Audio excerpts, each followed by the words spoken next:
রুটি লুচি পরাটা সব কিছুতে কিন্তু এই পাতাকপির ঘন্টটা দুর্দান্ত লাগে। একবার হলো ট্রাই করে দেখুন বন্ধুরা, একটু স্কিপ না করে পুরো ভিডিওটি দেখতে থাকুন।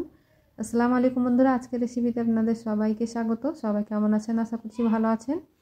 তো বিয়ে বাড়ি স্টাইলে ঘন্টটা আজকে আমি করছি। তার জন্য এখানে আমি তেল গরম করে দুটো শুকনো লঙ্কা আর 5 ফোড়ন মশলা দিয়ে পেঁয়াজ কুচি দিয়ে পেঁয়াজটা হালকা ভেজে তারপরে আদা রসুন আর কাঁচা লঙ্কা থেতো করা দিয়ে দিলাম। দিয়ে দিচ্ছি স্বাদ মতো লবণ, হলুদের গুঁড়ো, ধনে গুঁড়ো, লঙ্কার গুঁড়ো, দিয়ে দিচ্ছি জিরে গুঁড়ো। দিয়ে এবার খুব ভালো করে মশলাটাকে কষিয়ে নিয়েছি। তারপরে দিয়ে দিচ্ছি মটরশুঁটি, পেঁয়াজ কলি, তারপরে গাজর কুচি। এটিকেও হালকা কষিয়ে নেওয়ার পর আমি দিয়ে দিচ্ছি এখানে কেটে রাখা আলু। এটিকে খুব ভালো করে নেড়ে চেড়ে কষিয়ে নিতে হবে। 2 থেকে 3 মিনিট মতন কষিয়ে নিয়েছি। তারপরে এখানে দিয়ে দিচ্ছি কেটে রাখা পাতাকপি।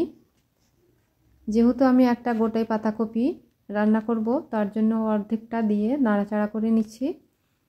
তারপরে আবারও কিছুটা আমি দিয়ে দেব পাতাকপি। একবারে কিন্তু নাড়াচাড়া অসুবিধা হবে, তার জন্য ডেহর দিয়ে কিন্তু পাতাকপিগুলো নেড়ে চেড়ে রান্না করতে হবে। কিছুক্ষণ পর ঢাকা দিয়ে আবারও নেড়ে দিচ্ছি। যখন এরকম পাতাকপিগুলো বসে যাবে তখন আবারও বাকি পাতাকপিগুলো আমি দিয়ে দিচ্ছি, দিয়ে আবারও ঢাকা দিয়ে দিব। এখন আর নাড়াচাড়া করব না, ঢাকা দিয়ে দিচ্ছি।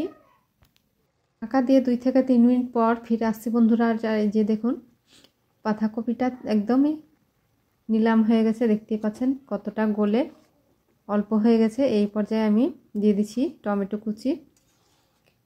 আমার আলু টালু সবই সিদ্ধ হয়ে গেছে। এই পর্যায়ে টমেটোটা দিতে হবে, তাহলে কিন্তু তরকারিটা বেশ মজার হবে আর টমেটোগুলো সিদ্ধ হয়ে যাবে। এই পর্যায়ে আমি দিয়ে দিচ্ছি গরম মশলা গুঁড়ো, দিয়ে অনবরত নেড়ে চেড়ে এক্সট্রা যেটা জল দেখতে পাওয়া যাচ্ছে এই জলটাকে শুকিয়ে নিতে হবে।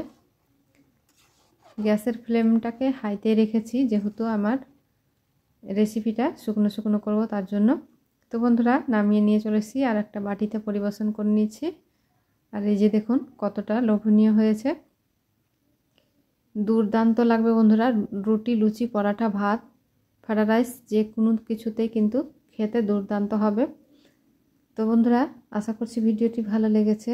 ভালো লাগলে অবশ্যই লাইক কমেন্ট শেয়ার করে আমার চ্যানেলটিকে সাবস্ক্রাইব করে আমার পাশে থাকবেন। আর আমার ভিডিওগুলো যদি ফেসবুক পেজ থেকে দেখে থাকেন তাহলে পেজটিকে ফলো করবেন। এতক্ষণ সঙ্গে থাকার জন্য অসংখ্য ধন্যবাদ। আল্লাহ হাফিজ।